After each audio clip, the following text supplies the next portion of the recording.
selamat pagi semuanya. Kita bertemu kembali lewat video pembelajaran. Kali ini di tema 4, globalisasi, subtema 2, globalisasi dan manfaatnya, dan muatan pelajaran adalah ilmu pengetahuan sosial. Kemarin kita sudah belajar tentang apa pengertian globalisasi. Nah, masih ingat bukan? Globalisasi itu adalah proses yang mendunia.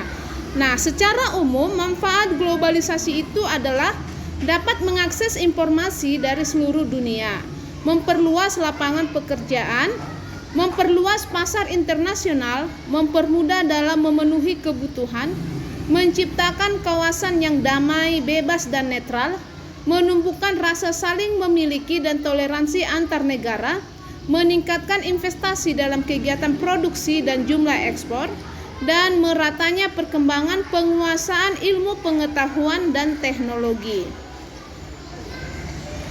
Nah, sementara manfaat globalisasi terhadap kerjasama Indonesia dengan negara-negara di Asia dan di dunia adalah: 1. Di bidang ekonomi, manfaat globalisasi adalah kerjasama dalam ekspor impor jadi lebih mudah.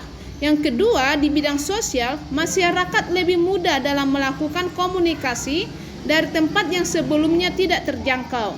Yang ketiga, di bidang budaya, manfaat globalisasi adalah kerjasama dalam pertukaran budaya dapat dilakukan dengan mudah.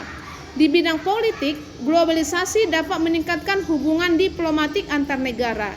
Di bidang iptek, para pelajar memperoleh kemudahan dalam mengakses informasi untuk menunjang pendidikan.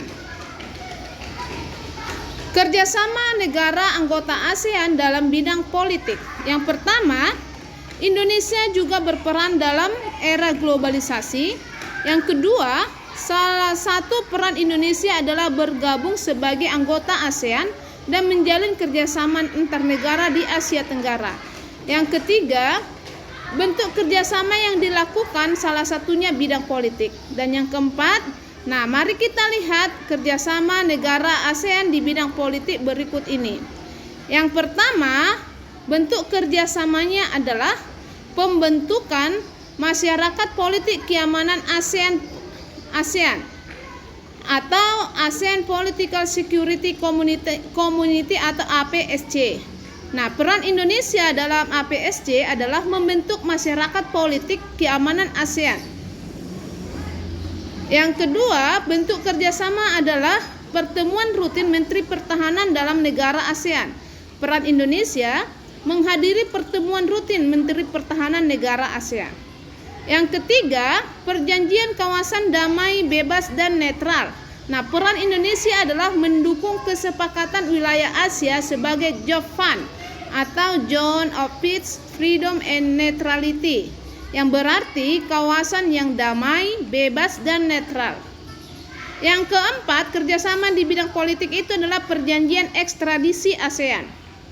Peran Indonesia adalah menegakkan perjanjian ekstradisi dengan memulangkan pelaku kasus kriminal dari negara-negara anggota ASEAN yang melarikan diri ke Indonesia. Yang kelima, perjanjian negara bebas nuklir. Peran Indonesia adalah mendukung kesepakatan perjanjian negara bebas nuklir. Yang keenam, pengiriman duta besar dan konsulat. Dan peran Indonesia adalah mengirim duta besar dan konsulat ke berbagai negara. ASEAN memiliki banyak pilar kerjasama, salah satunya di bidang politik, yaitu ASEAN Political Security Community atau APSC atau Masyarakat Politik Keamanan ASEAN. Latar belakang dibentuknya APSC karena setiap negara anggota ASEAN memiliki sistem pemerintahan dan kehidupan politik yang berbeda. Pembentukan APSC itu bertujuan untuk mempercepat kerjasama di bidang politik dan keamanan ASEAN, serta mewujudkan perdamaian antar anggota ASEAN di dunia. Nah, yang selanjutnya adalah peran Indonesia dalam kerjasama mengatasi peredaran obat-obat terlarang. Ya, peredaran obat-obatan terlarang menjadi kejahatan lintas negara yang harus diatasi oleh negara ASEAN. Obat-obatan terlarang memberikan dampak negatif terhadap generasi muda, ya. Dampak penyalahgunaan obat-obat terlarang atau narkoba bagi pengguna: 1. Mengganggu kesehatan fisik. 2. Menyebabkan stres berat. 3. Memicu berbagai tindakan kriminal. 4. Mendapat hukuman dari pemerintah. 5. Menyebabkan overdosis. Dampak penyalahgunaan obat-obatan narkoba bagi masyarakat: 1.